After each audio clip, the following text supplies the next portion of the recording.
Hallelujah. मार्च महीने में बड़ी मीटिंग्स होंगी।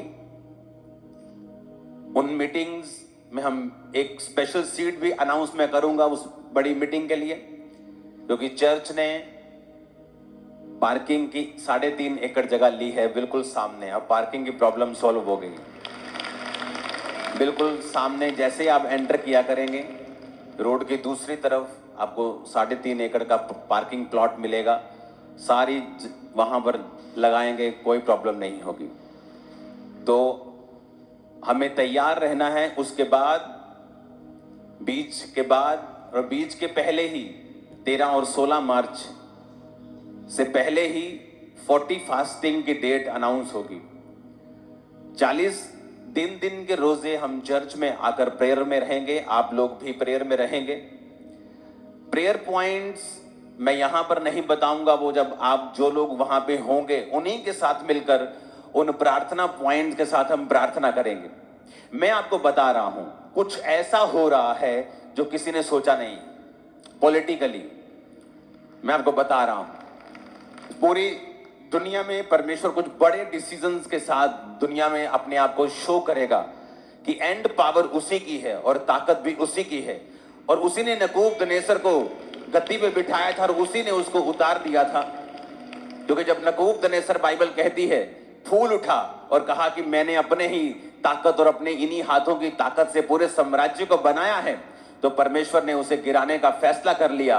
और बाइबल कहती है 7 काल यानी 3.5 साल उस पर बीते, उसके नाखून और बाल बढ़ गए और उसने बैलों के साथ घास चरी और वो पागलों के समान जीवन बिताया। और जब टाइम बीत गया और उसने आसमान की ओर जब निगाह उठाई और कहा, परमेश्वर तू ही है जो राज्य को देने वाला और तू ही लेने वाला है, तो परमेश्वर ने उसके राज्य को फिर से रिस्टोर किया, फिर से उसे वापिस किया। अब समय आ चुका है, हम प्रार्थना करेंगे पूरी चर्च के साथ मिलके, फास्टिंग के साथ, क्योंकि ये बड़ा इंपॉर्टेंट लेसन है। मोस्टली लोग क्या सोचते हैं, जो लोग आज अपनी प्रॉब्लम के लिए आए हैं, उनकी लाइफ में उनको हीलिंग चाहिए, उनके फादर उनको ट्रबल दे रहे हैं, फैमिली सेटल्ड नहीं है, फाइनेंस सेटल नहीं, उन्हें लगता है कि ये चीजें तो उन लोगों के लिए हैं जो लोग अभी पूरी तरह से टेस्टिमोनीज लेके बैठे हैं, जिनका फाइनेंस सेट है, जो बीमार नहीं है, जो सब कुछ ठीक ठाक हो चुका है, वो लोग इस चीज को रखेंगे। हम तो बस ले हैंड करवाने के लिए आएंगे और प्रार्थना करेंगे। आप जानते हैं बहुत से पास्टर्स भी ये प्रीच करते हैं, और अब मैंने भी प्रीच किया है कि मांगो तो दिया जाएगा। परमेश्वर ने कहा, जो तुम मेरे नाम से मेरे पिता से मांगोगे, मेरा पिता तुम्हें देगा। पर ये एंटायरली ट्रूथ नहीं है, ये पूरा सच नहीं है, ये आधा सच है। जब आप चर्च को आधा सच परोसते हैं तो चर्च को सुनने में अच्छा लगता है, और जब चर्च को सुनने में अच्छा लगता है वो सुन के चले जाते हैं, लेकिन जब प्रैक्टिकली उस वचन को वो फॉलो करना शुरू करते हैं, उनकी लाइफ में फिर रिजल्ट जब नहीं आता, फिर वो गिरते तो पाप में हैं, लेकिन चर्च के मेंबर भी रहते हैं। और पास्टर को लगता है कि वो चर्च आ रहे हैं, everything is going well, but ऐसा नहीं होता है। क्योंकि आपको पूरा ट्रुथ, पूरा सच परोसना होता है। क्योंकि जैसे कई बच्चों को देते हैं ना, आप उनको प्लेट दीजिए खाने की, उसमें करेले भी हैं, उसमें हरी सब्जी भी है, उसमें आलू की सब्जी भी है, उसमें पूड़ी भी है, तो वो आलू पूड़ी खा लेंगे, करेला छोड़ देते हैं, कहते हैं हमें टेस्टी नहीं लगता। लेकिन उन्हें ये नहीं पता कि ये हरी सब्जी उनकी बॉडी के लिए बेनिफिशियल है। तो जब अभी तो मजा आ रहा है, अभी तो खा रहे हैं आलू पूड़ी, लेकिन जब उसके बाद में उनकी बॉडी में गड़बड़ नजर आएगी, इम्बैलेंस होगा, तब फिर वो बहक जाएंगे, शक करने लगेंगे, डाउट में आ जाएंगे कि ऐसा क्यों हो रहा है। क्योंकि आपको पूरा ट्रुथ खाना पड़ेगा। उस पूरे ट्रुथ में कुछ बातें अच्छी भी हैं जो आपकी बॉडी को अच्छी लगेंगी। Wow, ask and you shall receive, oh what a wonderful word, कि मैं मांगूंगा और पाऊंगा। यह है आपका पूड़ी आलू। अगला है ढूंढो तो तुम पाओगे, यह है आपकी हरी सब्जी, जो लोग चाहते नहीं। वो ये चाहते हैं मांगो तो दिया जाएगा।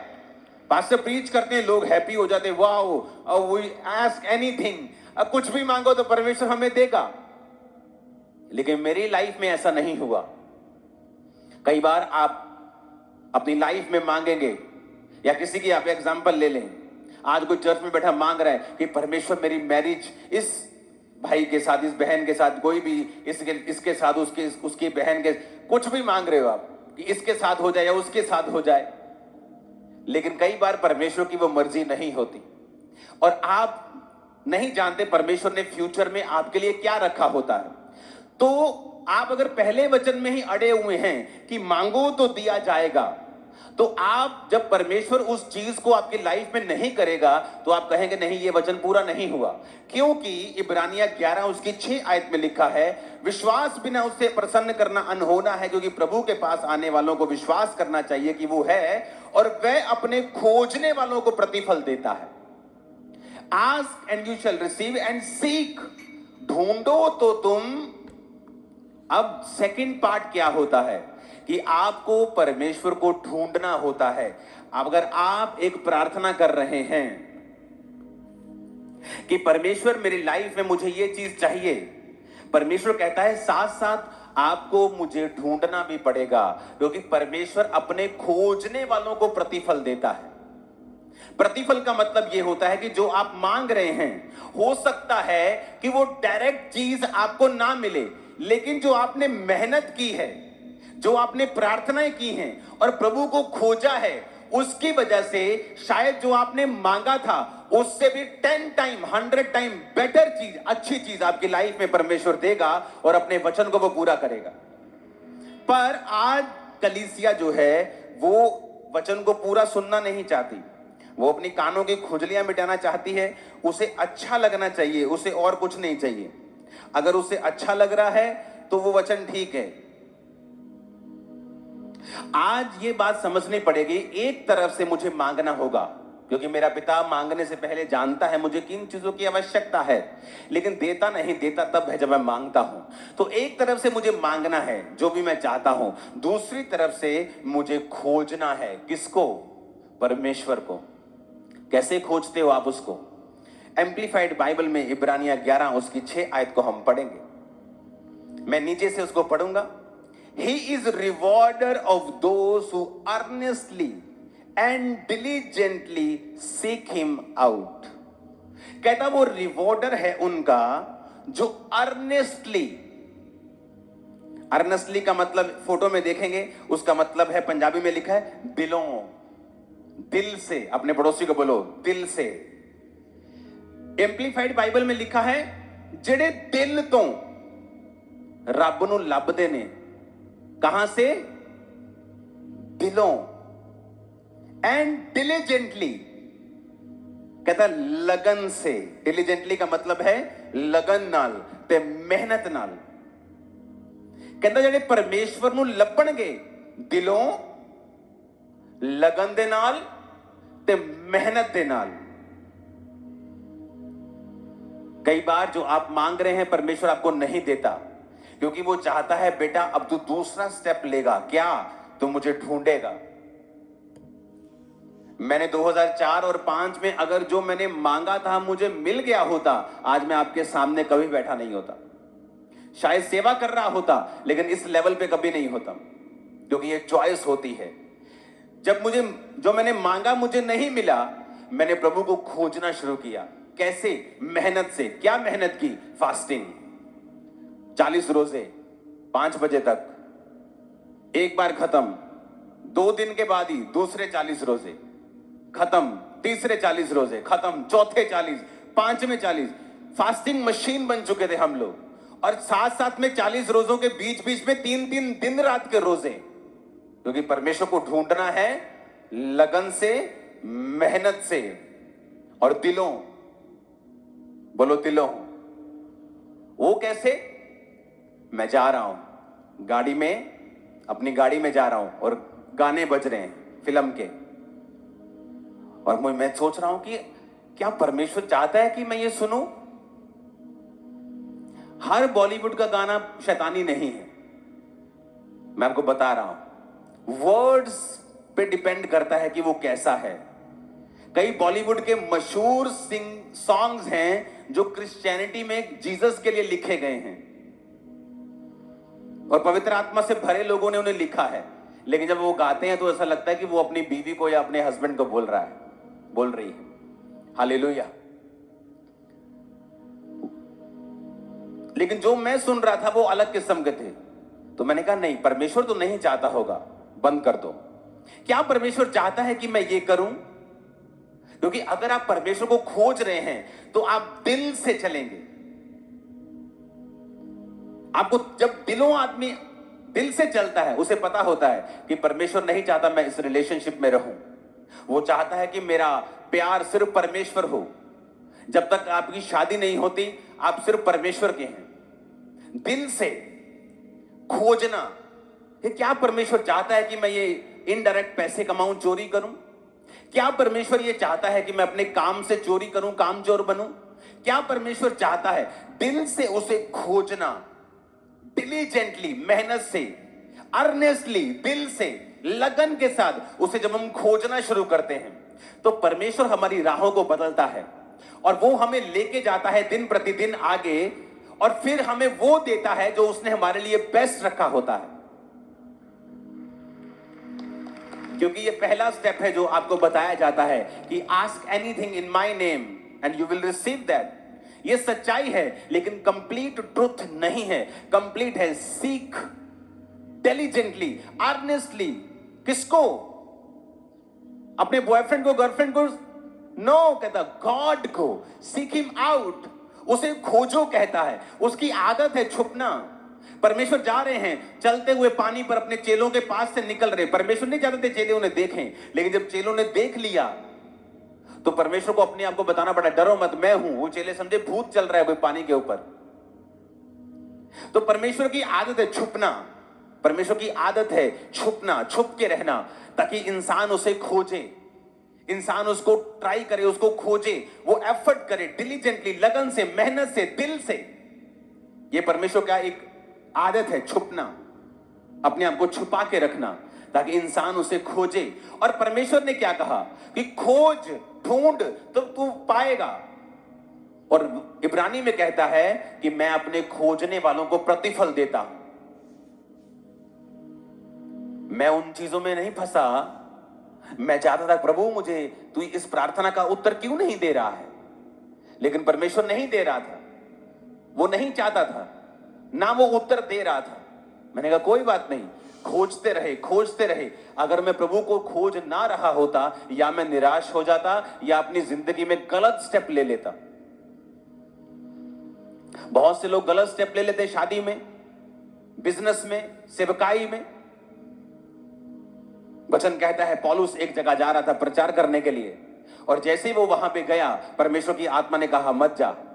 अगले शहर गया, परमेश्वर ने कहा मत जा। उसे कैसे परमेश्वर का आत्मा गाइड कर रहा है? क्योंकि वो परमेश्वर को खोज रहा है, साथ साथ प्रार्थना कर रहा है। उसके वचन में पढ़ के देखो, कहता मैं अपने शरीर को मारता, कूटता और वश में लेके आता हूं कि जो मैं प्रचार कर रहा हूं उसके विषय में मैं निकम्मा ना ठहरूं। अपने बेटे स्पिरिचुअल सन तीमुथियुस को बता रहा है अपने कैरेक्टर में स्ट्रांग रहना है। जब भी वो पत्रियां लिख रहा है, मोस्टली वो आपके चरित्र और परमेश्वर के साथ आपका संबंध स्ट्रांग हो, इसके विषय में बात कर रहा है। हालेलुया। और कहता नॉक, खटखटाओ तो तुम्हारे लिए खोला जाएगा। खटखटाने का मतलब है नेवर गिव अप। कभी गिव अप मत करो परमेश्वर पर, कभी गिव अप मत करो। अगर उसने अलीशिबा को बूढ़ा कर दिया और बेबी नहीं दिया, लेकिन जब दिया तो वो जीसस का भी गुरु था, बैप्टिज्म दिया जीसस को। और जीसस ने कहा मुझे बपतिस्मा लेना है। यूहन्ना कहता नहीं गुरु, तू मेरा गुरु बन, तू मुझे दे। जीसस ने कहा मैं धार्मिकता को पूरा करूंगा और मैं भी किसी के नीचे रहूंगा।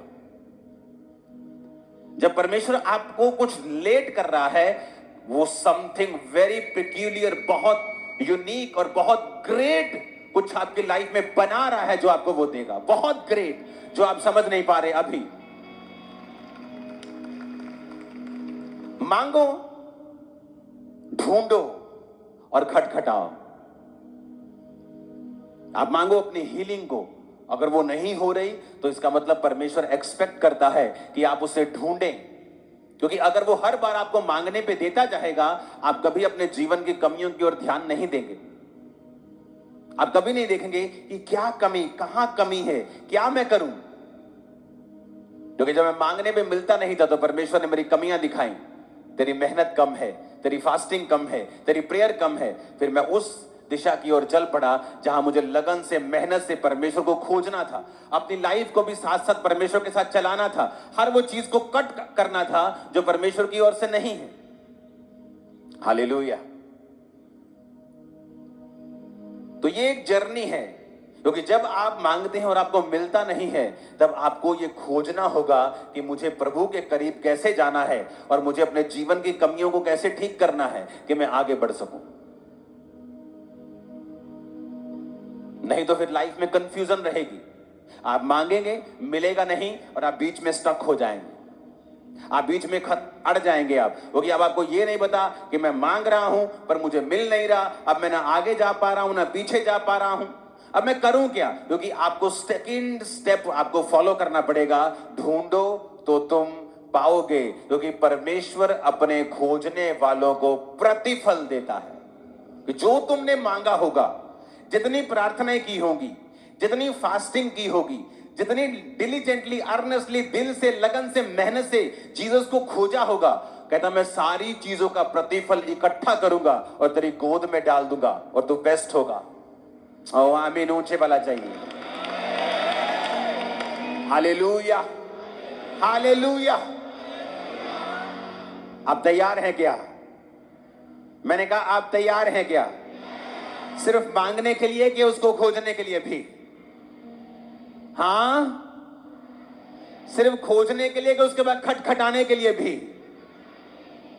क्योंकि कुछ लोग मांगते हैं, उन्हें मिल जाता है, फिर दोबारा मांगते नहीं मिलता, फिर उन्हें खोजना पड़ता है, फिर वो खोजते हैं, कुछ देर खोजते हैं, फिर वो हट जाते हैं। क्योंकि परमेश्वर ने कहा तीसरा स्टेप ये है कि खटखटाना है। जब तक खुल नहीं जाता, मुझसे मांगते रहना है और मुझको खोजते रहना है।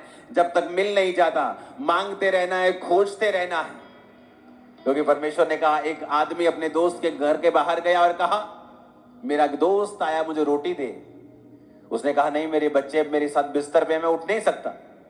कहता ये नहीं कि उसका दोस्त आया है तो उसने रोटी दी, कहता उसके बार बार मांगने के कारण, लज्जा छोड़कर मांगने के कारण। कैसे मांगने के कारण?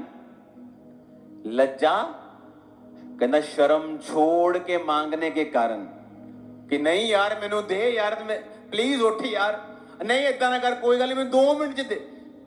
तो कोई बोलता चल ठीक है, नहीं तो ना सी, मैं कुछ और देख लेना। पर कहता लज्जा, जीसस ने कहा इसलिए नहीं कि वो लज्जा छोड़कर उसने मांगा और वो मांगता रहा।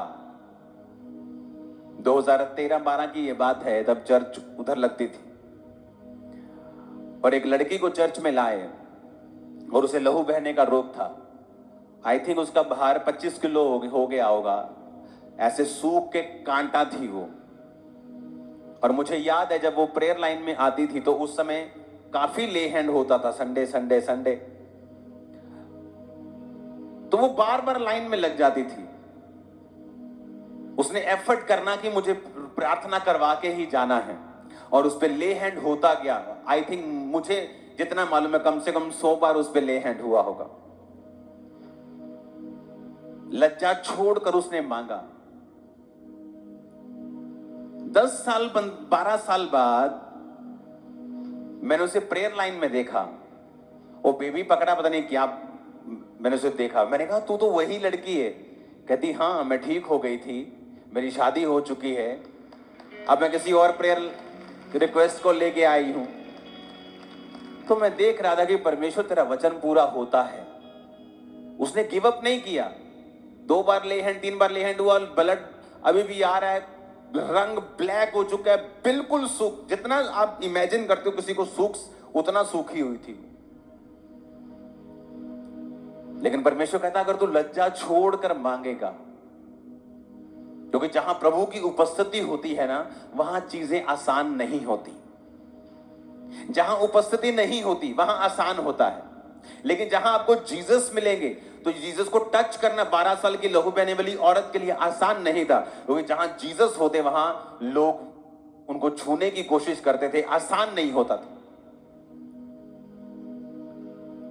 कुछ लोग कहते हैं कि जहां मर्जी चले जाओ, हर घर खुदा का घर है। हर घर खुदा का घर तो है, लेकिन वरदान हर घर के अलग है। अगर आप आंखों के डॉक्टर के पास चले जाओगे और बीमारी आपको कोई और होगी, तो वो गाइड तो कर देगा क्योंकि उसने बाकी पढ़ाई भी सिमिलर सी की है, लेकिन स्पेशलिस्ट के पास अगर आप नहीं जाओगे तो आपका इलाज होने वाला नहीं। परमेश्वर ने कहा, परमेश्वर ने चर्च को प्रेरित भविष्यद्वक्ता, पास्टर्स, इवेंजलिस्ट, टीचर्स दिए हैं। आप जाने कुछ चर्चेस में परमेश्वर काम नहीं करता, क्यों? क्योंकि जहां वो काम करता है वो उनकी चुगलियां, उनके खिलाफ इनडायरेक्ट डायरेक्ट बोलते हैं, और खुद उनकी लाइफ में भी परमेश्वर काम नहीं करता। कितने मेरी बातों को समझ रहे हैं? टाइम आ चुका है, हमें प्रार्थना करनी है, प्रभु को खोजना है, अपना एफर्ट लगाना है। आप कैसे कह सकते हो कि आप प्रभु को खोज रहे हो और आपने कभी बीजों को नहीं बोया, आपने कभी फास्टिंग नहीं की, आपने कभी प्रेयर नहीं की? आप नहीं खोज रहे हो उसको। टाइम लगता है खोजने में, एफर्ट लगता है, लगन लगती, मेहनत लगती। आप कैसे कह सकते हो कि आप उसे खोज रहे हो? आप नहीं खोज रहे हो।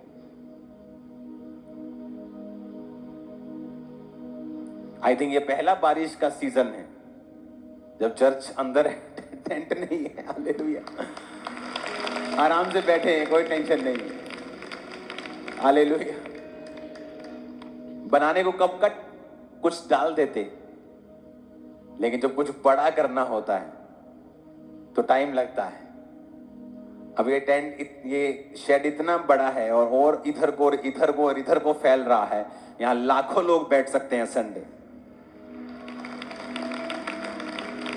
तो जब बड़ा करना होता है, आपको परमेश्वर एक अलग तरीके से लेके जाता है, वो आपको अलग रीति के साथ गाइड करता है। तब लोगों को मुश्किल लगती है, लेकिन इसलिए मैं कहता हूं अपने अगुओं पर भरोसा रखना सीखो, क्योंकि जिस जगह फिर आप पहुंचोगे वो बेस्ट होगा।